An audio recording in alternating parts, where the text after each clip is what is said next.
everybody. Welcome to the Madness Continues, everybody. Madness Continues. God, I am way out of it today, man. I am so out of it. Welcome to the Happiest Hour. Thank you for joining us. I was rushing to get here because I had to finish up a workout. And you can tell because I just got out of the it looks like I just got out of the shower, like as much as possible. It's actually warmed up in the Midwest, and that's why I'm wearing my linen sport coat. But dapper as always, joining me is my greatest platonic love, potentially, Lancey Joe. Thanks. You left us room to grow. You said potentially. Well, I gotta, gotta keep you on your toes. I gotta keep you guessing. It's like that teacher in school that had the poster that says, "I don't give 100s because there's always room for improvement." Yeah. The worst teacher, the one that no one wants. Yeah. Oh man, dude, how are you doing today? It warmed up in the Midwest. It warmed up a little bit. Yeah, I'm thinking right now I'm very hot. I'm very hot right now. Are you really? No, you're not. Well, I've been sitting around writing fire jokes all day, and my manifold heated up. I'm burning it up. Cheers, by the way. No matter where you are in the world, this show is streaming live. We're about to bring on Ashtan Moore here in a little bit, who is a friend of the show, and I'm excited. I haven't really talked to him before, but I've known of him for a while on LinkedIn and Facebook, and I feel like I feel like kindred spirits with him a little bit. He's a fun-loving dude. He's a beard man, also a beardman. And he also doesn't get respect in the Chicago comedy scene. He probably get respect a lot faster than I did. JK. This show is streaming live. We're obviously 6:30 Eastern, 5:30 Central, 3:30 Pacific, and 11:30 GMT. The Greenwich Mean Time. The Greenwich Mean Time. Meantime the meanest in Greenwich. time there is. We had some fun yesterday on this business, didn't we? We got you riffing, and forgot about what we were doing. We were supposed to be done even like earlier. I was like, this will be a quick one because Oleg couldn't join us. Whatever. We like Lancey and I both enjoy, of course, bantering back and forth. We like having the couple of live wires over here. We love it. We love it. Couple of live wires going haywire, and it was a pretty crazy time. I feel like I had dreams about that Italian accent. Like, oh man, that's good. That's good stuff. You know what we haven't talked about in a while? Shoot. Is Cats, the musical or the movie. Yeah, I tried to forget about it as much as possible. It's my duty to bring this kind of thing back up because I'm head of... I told you, I paid you the $5 bill and said if I ever forget. I still got the $5 bill right here. That's a little Lincoln for you. What? Wait a minute. That's an old school 5. Yeah, we started printing them our own selves. Yeah. On Laura's HP printer. It's a lot easier to do the old ones. Yeah. I hope the feds aren't listening. I had a buddy. Ashton's going to be on. I'm sure they will be listening. But I had a friend back in high school. This guy named Trevor. I won't tell you his last name because he's probably involved with all kinds of ridiculous stuff these days. But he was really, really, really, really into trying to figure out how to counterfeit money. Really? So much. He spent so much money. He spent his own money, real money that he made that was legal tender. He spent trying to get books and printers and all kinds of crap to print his own money. He had a scheme. Every time I'd see him, he'd be like, he'd like pretend like he owed me money, and he'd be like, "Oh, hey man, I got that $5 you loaned me," and then he'd hand me something, and I'd grab it, and I'd be like, "This isn't real." And he'd be like, "Oh man, I almost had you, didn't I?" Like, you thought it was a real $5 though. No, dude, I didn't. It's like, oh man, I just needed your fingerprints. That's all. A lot harder to do with Bitcoin. You know what I mean? It's much harder. Check these files out. They're 100% authentic Bitcoin. If it's hard to do on Bitcoin, imagine how hard it would be on a whole coin. On a Bytecoin. There's 8 Bitcoins in a Bytecoin. I'm a kilobitier. Well, if you have a good bit, a bunch of bits go into a chunk. You know this as a comedian. Yeah. The measuring, so it's like a weird old imperial system. It's like how people measure things in stones. You know what I mean? That's how comedians measure time. Well, you got a joke, but a few jokes is a bit, and a few bits is a chunk. Yeah. And then a few chunks is a set. A few chunks is a set. And if you do your set enough, you got a whole routine. And when you film it, it's a special. Yes.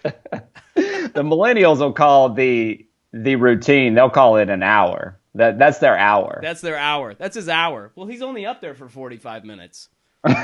Yeah, but that's his hour. It's a unit of measurement that has nothing to do with time. He's a feature. His hour is 25 minutes. He only weighs 6 stones. What a weird backward way of... We measure things in feet. Isn't that bizarre? Right. We measure things and we measure yards. A yard is 3 feet. There's no... What is that, a yard in Manhattan? That's a Manhattan yard? Well, it's in the front yard. It's this far. Right. You can't see it because it's being clipped off, but you get the idea. You know, my aunt's having a yard sale. Speaking of yards, my aunt's having a yard sale this weekend. What's she selling it for? Yeah, her house is going to look stupid without a yard.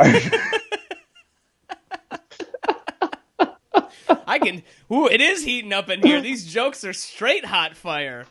That's what you need we need to get a bed of coals going. Ooh, do the firewalk challenge with Anthony Robbins. Antonio Robbins. Robbins the Antonio. Yeah. Him and John Baskin opened the best ice cream place around, Baskin Robbins. It was Carol Baskins. It was her late husband's fortune. He was part of that wonderful team. He owned like 16 of the 31 flavors. I can't believe. Here's how crazy our news and media cycle is that we should talk to Ashtan about this, by the way, because he's in a little bit into this world. But it's funny to me because Tiger King is like one of the craziest things I've ever seen in my life. It's one of the craziest things I've ever watched.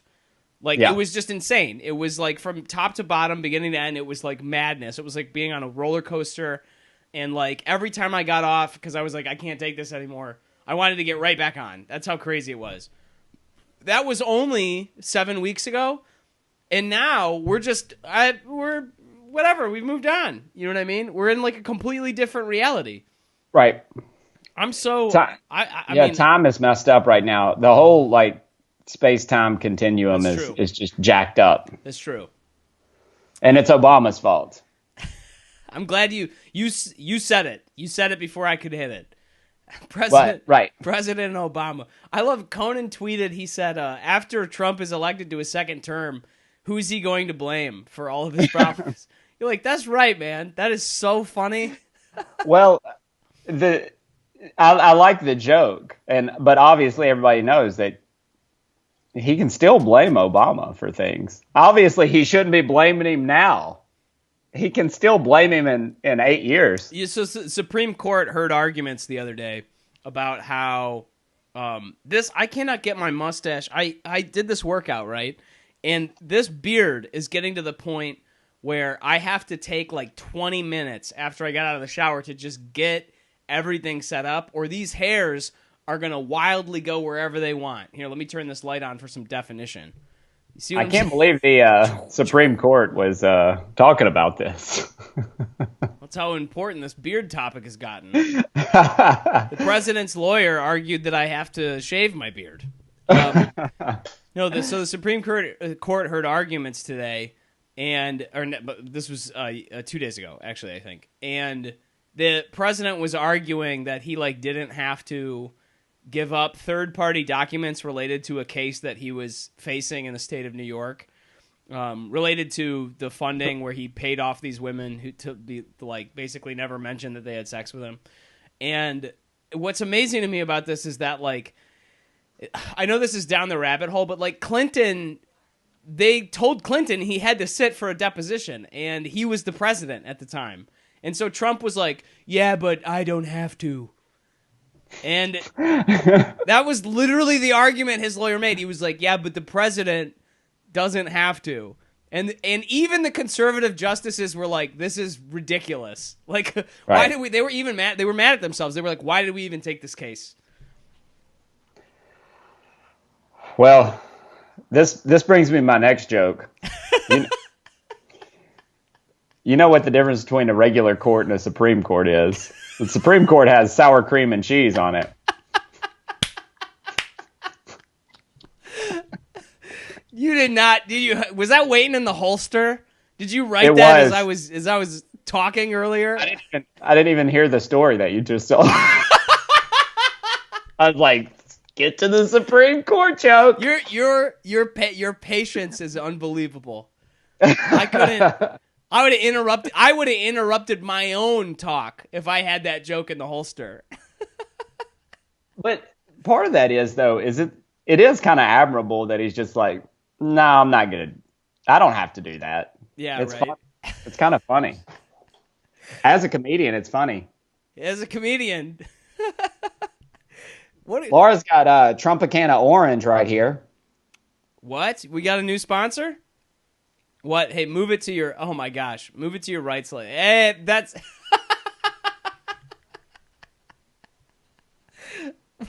What's up with the pin in the side of his head? That's so he can social distance. Hold on, but the president, he refuses to wear a mask. Oh, well, that we were just thinking ahead, but we thought wrong. Isn't this hair great, though? I love this. We're going to go ahead. We're going to get our guest Ashtan on here in a couple of minutes. I just want to, before we do, I want to do a shout out. We've got, of course, our number one fan, who's watching the pod. Andrew, he's watching. What up, Andrew? He's been sharing the shit out of this thing, man. He's what a great dude. And on top of that, we've got Rachel Racina, who always logs in. I need to call her. I've owed her a call for days.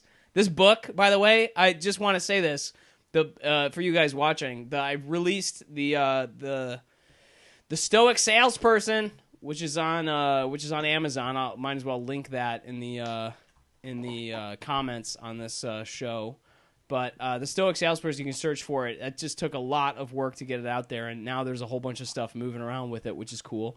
James Altucher, who one day we will get on this show, he's a very busy man, will challenge me to do it, and I wrote it in 30 days. So sorry, Rachel, I haven't called you. It's been a whole bunch of work, and now the marketing plan begins. Arguably late, and Ashtan will talk about that because I probably should have started marketing that book months ago. Also, my mother...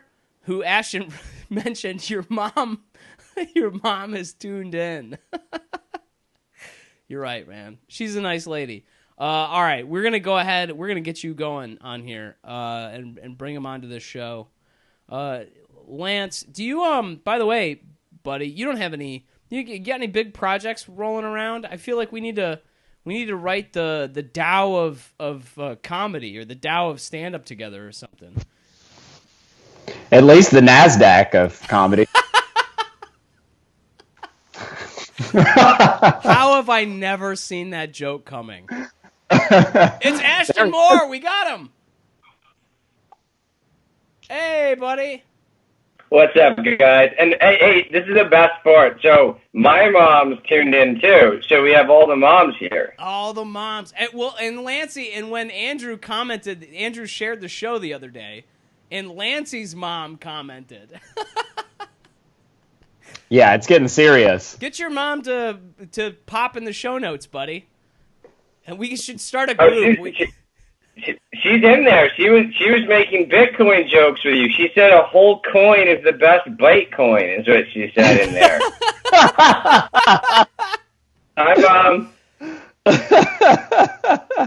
I'm going to Facebook right now to check it out. Oh my God, this is so funny. Rachel just said, "I can't believe you got the President of the United States on the show." She must be referring to your orange, dude. By the way, Ashton, nice beard. It looks well trimmed. I gotta say, I trimmed it for the first time by myself 2 days ago, and it was one of the most nerve-wracking things I've ever done in my whole life. Did you have clippers? What did you do? Yeah. I have YouTube and clippers and a bunch of alcohol, and with all three of those, I worked up the courage. I had it. This is 3 Sazerac's worth of work right here. You know what I think is funny? This is it's like even back in ancient philosophy times, people always said, "Oh, this next generation is so much weaker than the last one." But I grew up watching my dad trim his own beard, and I feel like if somebody bet me money, I don't know if I could do it. Exactly. It was a hope and a prayer. I mean, I just like at some point I just said, you know, when you're like on the edge of a lake and you're like, I just got to jump. At some point I just had another drink and I jumped, and you know, I did okay, but I miss all of it. But I also don't look homeless, so it's you look good. It's better to not look homeless, I think. Your beard looks amazing today. Well, you look great. It's reflecting the light very well. You look like your beard looks amazing. You look like the evil villain's right-hand man. Like you look like Perfect. You look like he would turn to you and he would be like, "Do we have the laser ready?" And you would like pull up a screen and you would nod at him, and that would be you would nail it.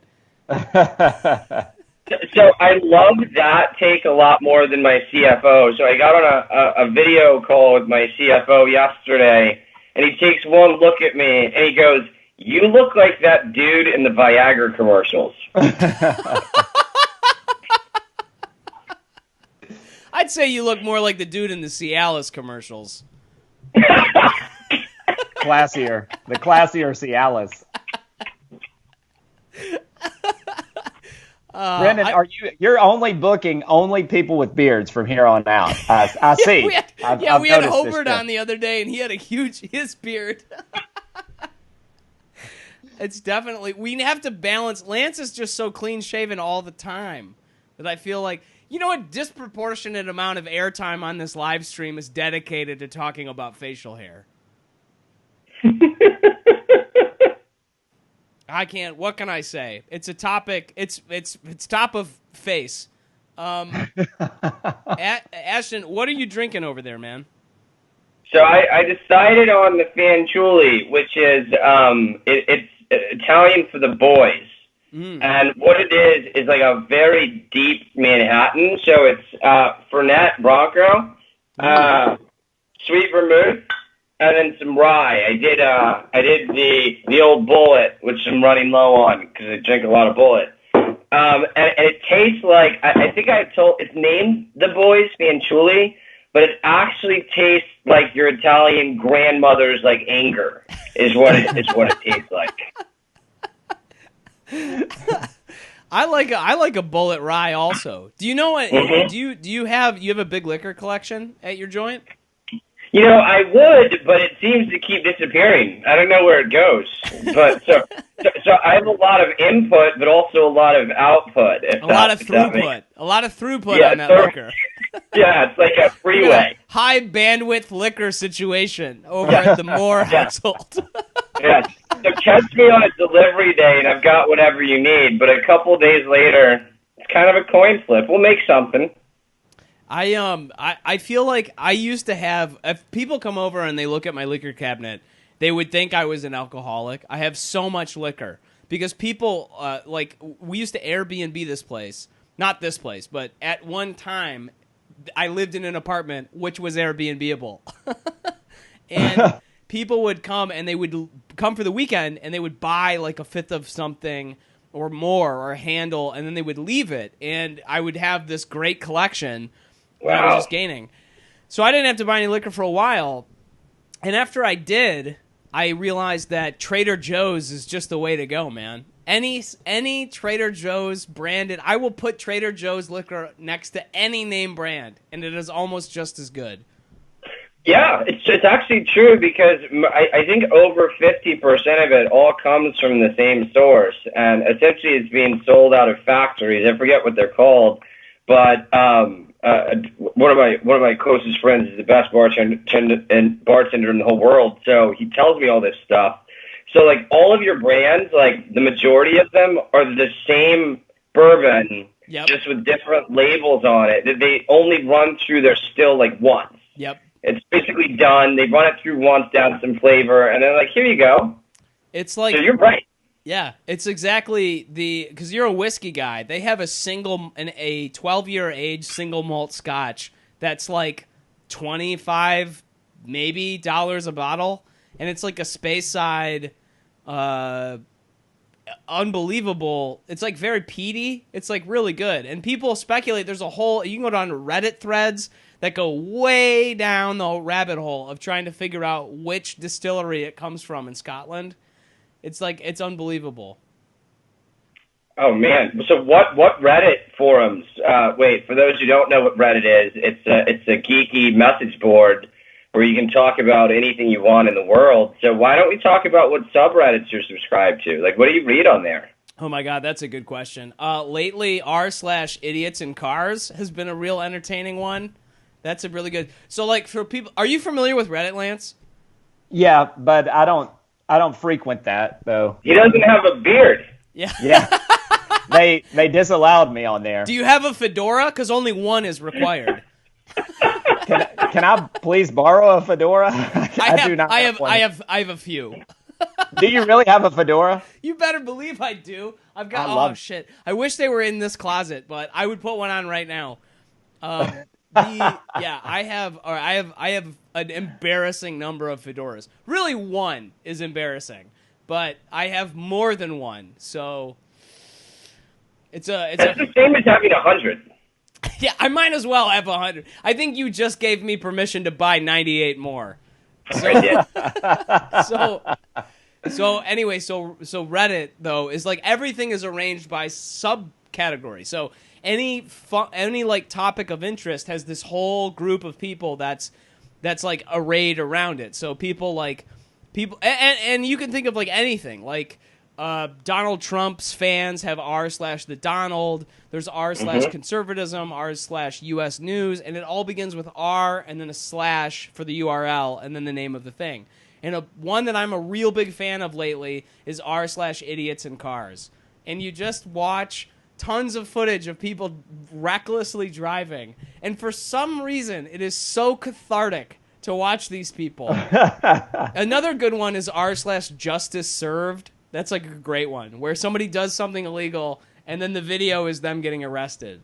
And it feels like if you're like in this time of COVID-19, if you are having trouble, if you feel like there's nothing that's making sense in the world, go to r/justice served, watch 3 or 4 of those videos. You will sleep like a baby. It feels so good.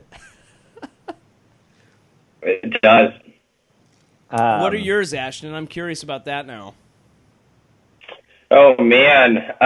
Well, so there are a couple that just like amuse me to no end, like how like Our Trees is I think it's actually about trees as opposed to being about drugs, which is amazing.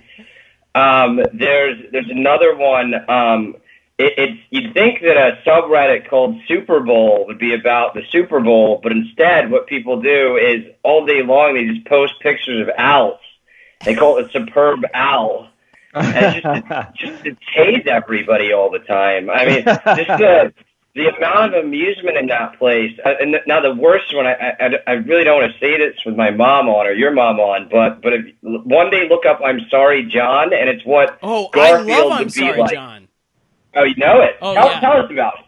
Tell Okay, us about so it. there's two that I have to mention now that we've. Oh, by the way, in my wildest dreams, I didn't think we would be talking about Reddit on this episode, but r/I'm sorry, John is dedicated to taking things that you loved as a child and making very creepy, I mean, really unsettling cartoons out of them.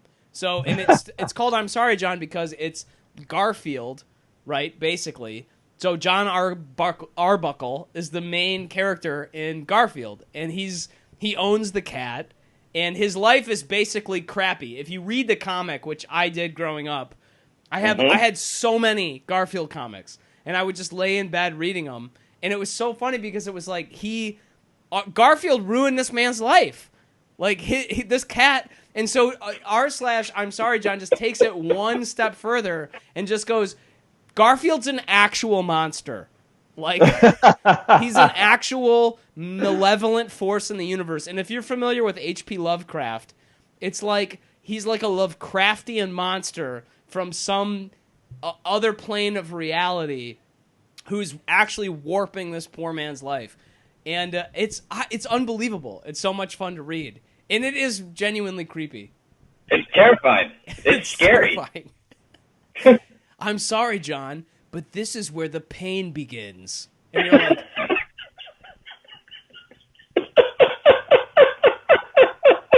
Lancey's like, oh no. He's like, no. He's noping out of his cover. He's like, I don't want this. I have very little to say this episode. I don't have a beard. I don't drink scotch. And I don't read Reddit. Let me tell you, that's probably why you're such a positive person. That's why you look so healthy and nice. Yeah, that's why. I'm actually 76 years old.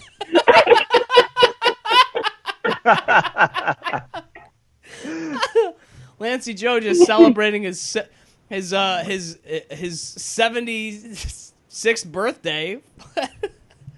Oh my gosh, man. Ashton, though, speaking of healthy, your what are these muscles right here called? They're traps. They look great. I always forget. Traps? Your Ralph Lauren chaps look great. Yeah, you're like a fit. You do a ton of do a ton of exercise and stuff, don't you, man? Mm-hmm. The first thing I wanted to ask you when I got on here was actually I love staying sane through fitness. It's a great way to like stay crazy when you have, you know, I don't know. I think my big family, I have some of them tuned in here. So I have a bunch of brothers, I have a bunch of clients, I have a bunch of staff, and like all these people. And so when you throw some weight around, you feel a lot better about everything pretty immediately. Oh yeah. So I was gonna ask, what do you do to work out? Like you said, you just worked out, like just before you got here. Yeah, so that's a good question because normally, I used to do, you know this because I talked to Joy about this. I used to do a lot of mixed martial arts and did that for a long time. It's really fun. And then I started doing CrossFit. And so the same thing is I love throwing weights around. It feels like the same thing. You get a sense of relief. There's a catharsis that comes with it. It's very nice. This quarantine has been rough because I can't go to the gym. So I've gotten into doing a lot of running. I ran 7 miles yesterday. I ran 6 the day before that. Last weekend I ran 20 like all together. And yeah, I'm putting it down. The chafing is pretty difficult. And I hear that sometimes in really long marathons, I hear that sometimes your nipples actually bleed. Oh, yeah, you gotta put tape on it. Did you get that far, or did you not get that far? I did not get that far this time, but I'm familiar with that because I used to live in Boulder, Colorado, and this is by the way, this is the subject of every conversation in Boulder, which is how did you run, how far did you run, when did you run, what races do you have coming up, how are you running? That's what shoes did you wear, what were your last pair, what do you think of this pair? It was like for every conversation in Boulder is that. But yeah, no, you tape your nipples, buddy. You better believe. So it's like when somebody says, like somebody who's like ultra religious says, "How's your walk with Christ?" But it's in Boulder, it's how far did you run? Yes, that's exactly correct. And with your spirit. Yeah, I've been doing a lot of running, but earlier I did a sculpt yoga class. Oh, nice. Yeah, and which was pretty rough actually. Mm-hmm. Lancey, what have you been doing, man? Because we've talked about this a little bit. Lancey is perpetually one of the fittest and best-looking comedians in Chicago. He's always at his fight. He doesn't even look like he's from Chicago. No, he doesn't. Well, he's not from Chicago.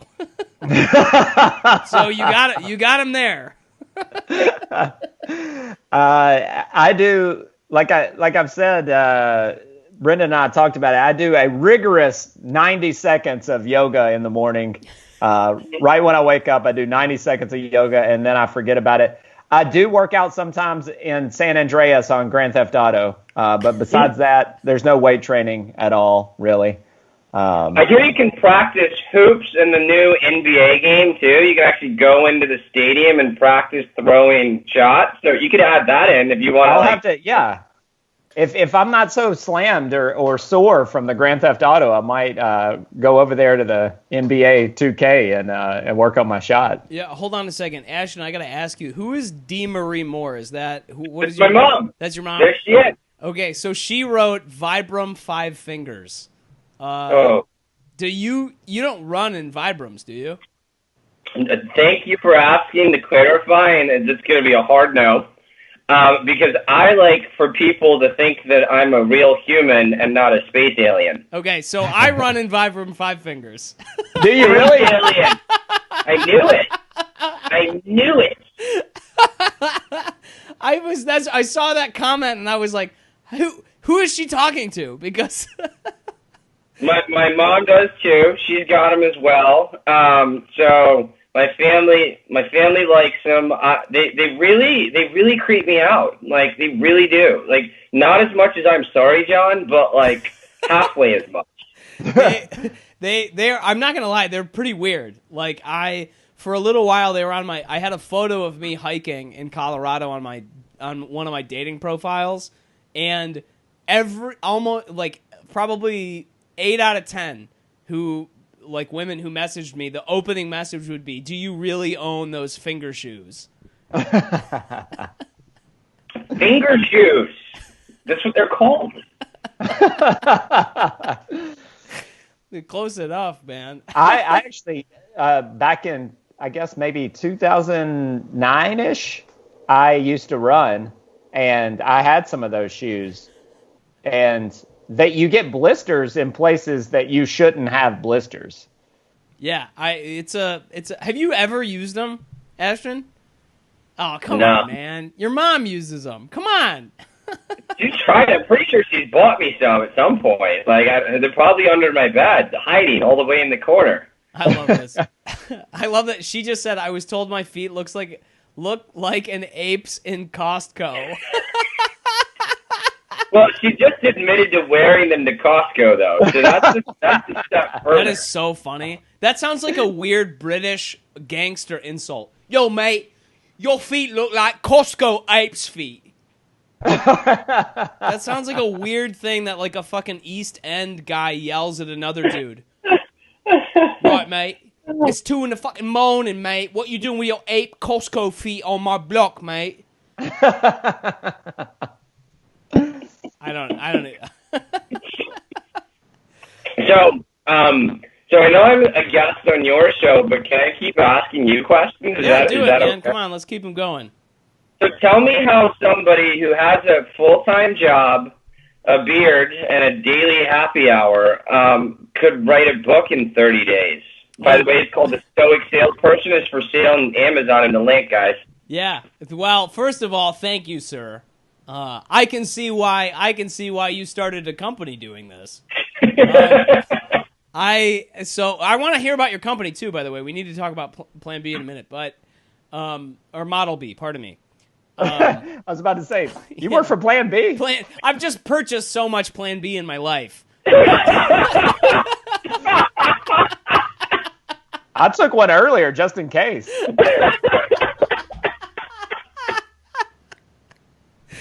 Oh, man. Oh, hey, Mom. Okay, so the point, all right, what I was saying, though, is, yeah, so I So are you familiar? Do you know who James Altucher is? I'm just out of curiosity. You're a really connected guy, so I wouldn't be surprised if you knew him.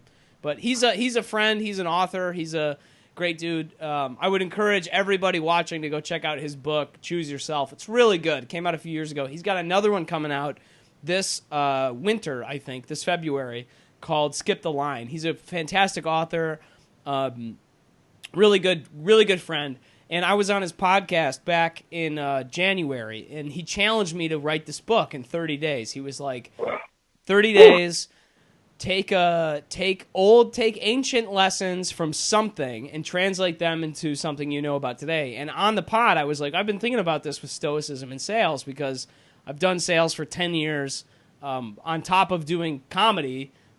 Aside from comedy, it's the thing I've done longest in my life. And so on the pod, we were just bantering back and forth different things. And so he was like, all right, get it done, man. And so 30 days later, I'd written a book, and I laid it out. I wrote out different points that I wanted to do.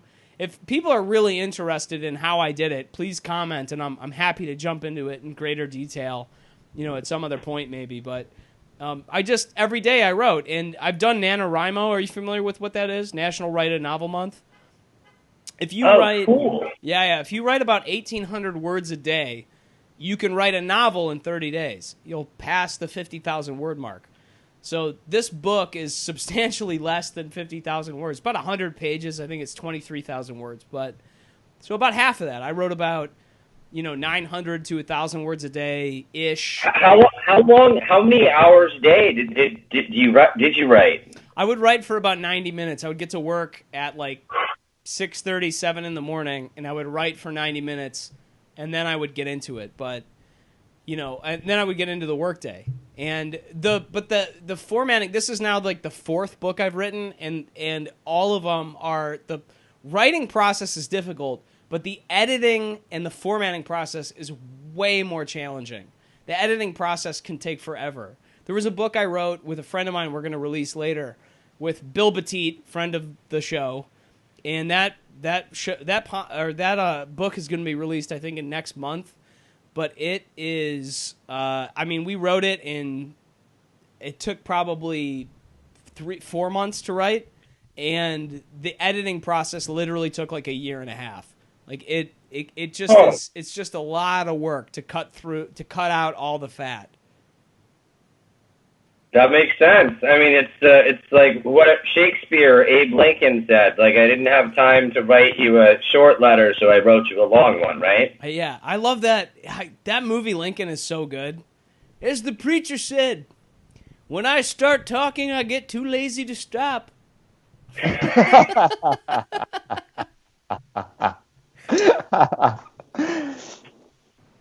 So you basically extended your workday by an hour and a half every morning to get it done in 30 days.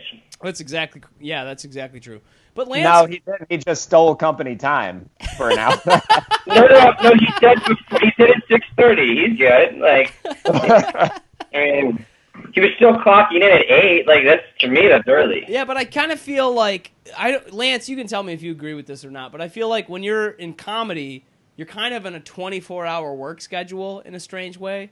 Like, right. Your whole life is dedicated to this, like, one thing. And so... Right. Except for the 12 hours a day I sleep. I'm working the rest of the time. I'm really hitting it hard. And the Grand Theft Auto. Except for the 12 hours I sleep and the 6 hours I play GTA and the few hours I'm eating. Right. But for those 20 minutes when I'm on stage... Yeah, I just kind of, I don't know, I kind of feel like you're at full attack or something. At least right, yeah, you're constantly like running things through the sifter, at least, the ideas. Yeah, you got your notebook with you all the time. You'll sit down, you'll try to pick up time here and there to write jokes or whatever. I think Lance is actually extra good at that. Sorry I keep talking for you, apologies. Just the Blanco tequila is hitting pretty hard. No, it sounds better when you talk for me because you've got a beard. It's more respectable. I wish I had circular frames so I looked even more professor-like. I switched from the wool today though. I'm wearing linen because it's actually warm out for a change. Yeah, Brendon's outfit's actually a barometer. If you can keep up with the weather with what he's wearing. So Ashtan, I'm curious. So talk about Model B and how you started it and what got you going in it. Yeah, well, so I've basically spent most of my life trying to help people communicate what they're doing to other people to build a following to do that. So naturally, I became an advertiser. So Model B builds, I like to say, the best ad campaigns in the world. We advertise everything from toys to wind power to cybersecurity to B2B tech products, and so we're just the end-to-end solution for when you want to advertise something. But I think the reason I'm good at it is actually I wanted to come on this show and actually ask you all these burning questions that I just naturally have, and so we'll run through it real quick, right? Yeah. So who's the intended audience for the Happiest Hour? Who do we want to connect to here? Yeah, that's a good question. I think very busy sales and sales development people. Mm-hmm. It's a very chaotic world that they live in, and I mean I've done it for been most of my career, and in terms of my paying day job, and so these are people who don't know sometimes. How am I going to make my number? How am I going to make it? Where's this conversation going to go? What do I have to say tomorrow when my executive team meeting asks me what the pipeline looks like? Where are these going to come from? It's a chaotic and difficult world, man, and that's exactly who I targeted this book for, because that was who I was. Oh, did Lancey accidentally drop off of this thing? He got bored. He got bored with us. He got bored. He got bored. And then fell off. Oh, we'll see. The moment you start talking about real work, he was like, I'm out. He's see ya. He was like, job? He said the J word. Oh, poor Lance. I think his internet just stalled out. He'll drop back in a second, but so that's exactly. So I wish that I had read. So it's not until I read Stoic Philosophy that I suddenly was like, oh, these are answers to these questions. Life is chaotic, things are difficult. It'll be okay. There's things I can control. There are things I can't control, and either things will work out or they won't. And in either case, if I can't control it, I shouldn't worry about it. And once I experienced that, an entire field of new possibilities and calmer emotions opened up for me, and that enabled me to be really successful in the jobs that I had when that was going on. That makes perfect sense. So the audience, you'd say, is for busy professionals looking to unwind at the end of the day. Yeah, that's exactly right. So here's why I'm good at my job and why they pay me the big bucks. You should probably say that in the description. Hey, there he is. Sorry, my mom needed to use the phone.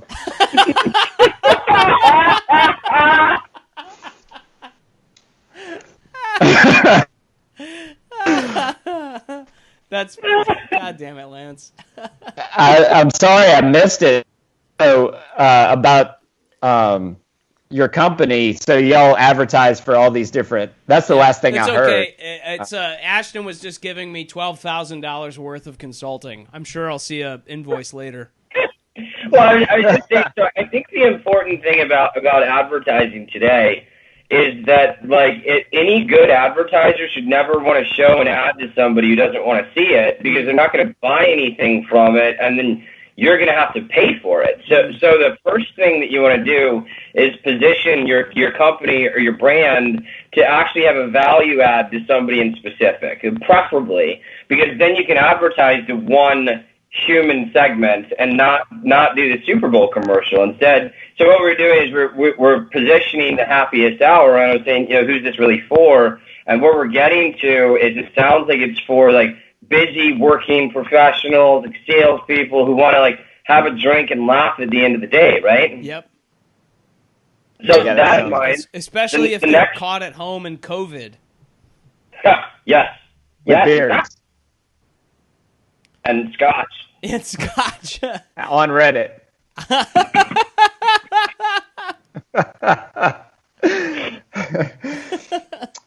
Yeah, but that sounds like the target demographic, I would think. Right, Brendon? I'd say that's about right. I'd say like a lot of people, it's well, what's funny is, so it's, it's interesting because the way that this started this was literally just Lancey had done. All right, so here's how this show started. So Lancey was doing a ton of live streaming, and Lancey and I are buddies, and I was like, why not? Let's try this. You and I, let's do it. We'll jump on. I'll get the software and we'll go ahead. So this was kind of an experiment in just trying to do this. And now I was thinking about this in the shower actually before the show, as I was like, this is really, it's morphed into something else. And I feel like now I should probably think about the purpose, the raison d'etre of this show, because there's there's a few ways that this could go, Yeah, well, I mean, any platform has value. Like, so anything that people tune into, like, day in and day out, like, when you build a thing, it's going to have value, but you can always drive more value, which is kind of the point when you explain to people in advance what they're going to get if they decide to give you their attention. And so the very first step, I think, to moving this into its final form, and nothing is ever final, but, like, the next step is being like, okay, cool, so who is this for? And then let's tell them. And the first way to tell them is just to say that, like, in your own description. And, like, when you're sharing it, have your own little blurb and be like, hey, this is for busy professionals who get the shit kicked out of them by their boss at every end of quarter report, like, to come in and have a drink and meet some comedians and hang out. And I'm furiously taking notes. Well, so that's what I do. So I do that. I figured I'd just offer a real life example, but I do that through a lot, like, very big media buys for very big companies. So we figure out what that product position is. Like, we figure out who you are, why you exist, who you're driving value to, and then instead of showing ads to people who don't want them, we show them to people who it's either people who do want them or people who don't want them so much that they share them with all their friends, because that's also a very effective tactic. That's a fun one. We did that the other day with are you guys familiar with NIMBYs, like not in my backyard people who don't want any new construction? Yeah, those guys. Yeah, we're good at ads for those guys.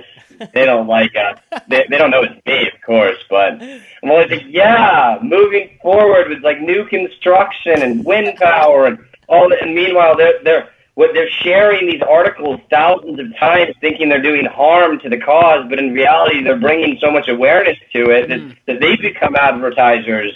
They become the very thing they hate. So here's what I kind of dig about this also is the way you put this is, like, so straightforward.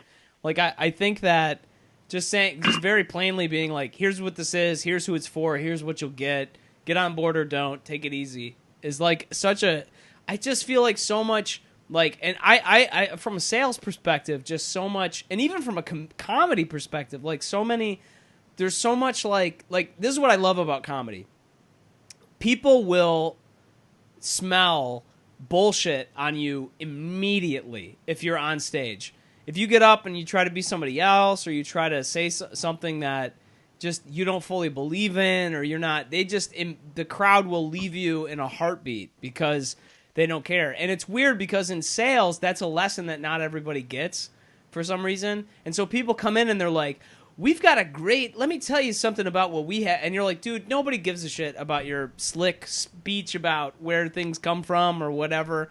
And just speaking plainly, I feel like I'm doing cold calls now because of COVID. We couldn't hire it. I'm supposed to be hiring a team. And unfortunately, I can't hire anybody because the office is closed down. And so I've been making cold calls a lot, which is a weird... Getting busted down to buck private is like a consistent theme in my life, but I'm back on the phone with people, and I literally just said, it's amazing how disarming it is. I got a guy on the phone today, and he was like, what's this call about? And I said, this is a cold call. I'm trying to sell you something. And then I just paused, and it's like people either get on board or they don't. And he was like, all right, what do you got? And we talked through it on the phone, and I thought, if I had tried to bullshit my way through that conversation, nobody buys anything because of BS. They buy something really because they buy who you are, and you can't be anybody but yourself. You have to be authentic. So there's something about that plain speech that I really like. I have a couple of blog posts about that, but I won't bore you with those. I just have to say, I just have to agree with you so big, so large, like so much, because so people still many. So like this much agreement, because like people still any agency owner, like ad agency, whatever agency, will tell you that most of the revenue comes from the founder and comes from like the humans at the helm. Like actually, like you have salespeople, but the most effective people are always the founders. Like in terms of bringing business in. So I do a lot of that, and so I do outreach. I reach out to people on LinkedIn. I don't cold call because I don't like talking on the phone unless it's scheduled, and then I don't mind one bit. But I don't like disparage anybody for not liking cold calling. Yeah, exactly. It's the worst thing in the whole world. Hey, do you want to get into a ring with somebody and get punched in the face for 4 hours? No. But I will say, so there's something much more nefarious than the cold call, and it's the people on LinkedIn who send me a message and say, I'd really like to be a part of your network because I feel like we have mutual interest. Oh my God, dude. I could not agree more. Yep, and you accept them. You accept them because you're like, oh, maybe Jimmy or Jenna or whoever does want to just be connected and we can like network and that'll be great. And then 5 minutes after the acceptance, you get like a paragraph-long pitch about their product. And it's like, you lied to me. Yeah, I hate that. Lied to me. Oh, Ashton, you and I need to get on a soapbox and live stream a video to LinkedIn because I will filibuster this for hours. Like, I cannot stand people doing that for exactly those reasons. It's just like, it's such bullshit. And I feel like there's so many people, I've even messaged people who've done this to me, and I've been like, look, I would have maybe accepted this if you had just gone straight for it and told me what this was about. But now I feel like I can't trust you because this is like a weird, like, that's like the dude who's trying to hit on the girl and going on a date with her, but he's like, hey, no, of course I'm into marching band. And then like, no, he isn't. Like, it's the worst thing in the whole world. And I think there's only one thing worse that's happened to me, and people trying to sell me things on LinkedIn land. So one of those happened, and they followed up with like 4 messages, which is fine. I'm like, yeah, you're following up. I get it. Or you don't trust you, so you've already lost. Yeah. But finally, the 5th message on LinkedIn, this sales rep sent me a cricket emoticon. A cricket? Like you're being... It took me a cricket to say that, why am I so quiet? And I was just like, no. Oh, man. I used to do this kind of stuff on Tinder, by the way. I just all honesty. I love the cricket emoticon. Oh, and I like that it's an emoticon, too. Not an emoji, but an emoticon. My age showing? Sorry. No, was it actually an emoticon where it's made out of other, like periods and decimal points and stuff? Oh. Do you remember when that was a big thing in chat rooms when people would just post like whole emoticon? There'd be like 4 paragraphs of stuff. It's amazing. How far we've come. And how far we haven't gone. Yeah, that's true. There is more yet to do. There is more work yet to do. Ashton, we're gonna wrap up on time, man, because we're coming up on the hour mark. Thank you so much for joining, man. This has been a lot of fun. We'll have to have you back. This is a lot. I love that you and I feel like vibrated at a similar, at a similar tone. I texted Lance. I should screenshot these and send them to you, Lance. But because Ashton and I texted last night, and I think his first message back to me was like, "Hey, baby," or something like that. Hey, handsome. You are handsome. Look at you. It's truth in text. I was like, hi, handsome. I mean, look at his beard. Amazing. He does look good. Oh my God, it's so funny. The only thing I was disappointed about is you said, hold on, I know this is like really, really inside baseball. But I said, I was asking you what drink you were going to have today, and you said, I also just have Sazerac, which goes with my beard. And then you said, I'll just drink the rest of my chartreuse out of the bottle, which I thought was hilarious. And then I sent back, like a true French patrician noblesse. And then you didn't even Okay, I got it. Look, I gotta be honest with you. So those texts were like a lot to ask of me at the time because I got it. I've already admitted that I was on that I read Reddit. So I'll admit this too. I was playing StarCraft 2 at the time. So you and Lancey need to start a Twitch stream.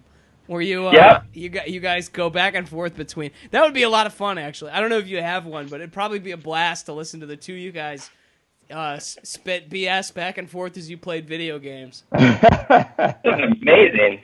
I'd sign up for that. Hey, so can I just ask one last thing before we tune out? Yeah, I just want to plug this live to make sure you invite him. You gotta meet my buddy Mike Long, who's he's actually a comedian. He's like a writer. He wrote The Molecule of More, all these plays, all these things. He's incredible. So I want to plug you doing a show with him. Yeah, man. Because if you want to introduce us, we'll have him on. That would be great. You got it. Here we go, Mike Long. I just found him on Facebook and sent him a request. Send him a LinkedIn message that says, if you'll go with me on this project. I should message him and go, didn't I see you on I'm Sorry, John? I don't know. Michael has a good heart. I don't know if you could handle I'm Sorry, John. He's not like us, Brendon. We're different. Yeah. I don't know. I feel like that's why Lance is on the show. Lance has a good heart. So him and Michael have a great conversation. And for once, I'll shut the fuck up. So. Thank you so much for having me. This is so much fun, guys. I appreciate you. Yeah, we'll have you back. Introduce us to anybody. Send anybody you want our way. We'll take it easy, Ashton. I will. Thank you, guys. Later. All right, bye. Oh man, what a fun guy. He's a real mushroom. He's a fun guy. Your jokes are Midwestern daddish. Where do you think? Let me ask you this question: Where is the most Midwestern location, in your opinion, Lance? It's hard for me to say. I mean, obviously, I'm not qualified because I've only been here for 5 years, and it's in Chicago, which I don't think is the most Midwestern place. Well, Chicago's definitely not the most Midwestern. It is Midwestern, that's for sure, but it's not. Most probably. I would say somewhere up in like Wisconsin. It's got to be like Green Bay or like maybe Minneapolis is like pretty Midwestern, right? But it also conflicts with my idea that the more Midwest, like you go up in Wisconsin or like Michigan and it becomes Southern all of a sudden. Yeah, well, that's what's weird is that there are definitely strange parts of Michigan that are suddenly. That's why I call it the Louisiana of the North. Right. It's like you can go to parts of Louisiana where you feel like you're like, oh my God, this is a cultured, amazing, cosmopolitan place, and then you go one street over, and you're like, holy shit, I'm in 1875. Like, you're like, we do need to make America great again.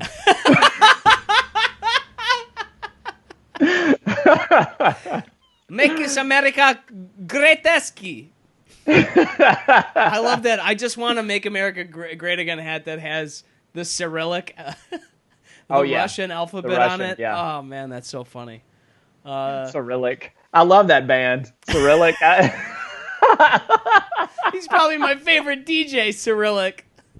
I don't understand a word that guy says. I want to make America great again hat with Skrillex on it. Here we are again, buddy. We got Lancey and I. We're just two crazy guys having the fun. Back and the forth. Whoa. I wish I had suspenders so I could do that. You don't have suspenders on under there, Brendon? No. You blow my mind every day. Every day it's a surprise with you. What? You didn't have War and Peace that one day. You didn't have War and Peace with you. Today you don't have suspenders. What the hell's next? Yeah, man. Just wait until I don't have my sash tomorrow. Please keep a mustache at least. Shoof. Like, I'll probably wear the stat. I'll probably have the look. Sincerely, look how long this is getting. Yeah. I mean, this is Salvador Dali proportions.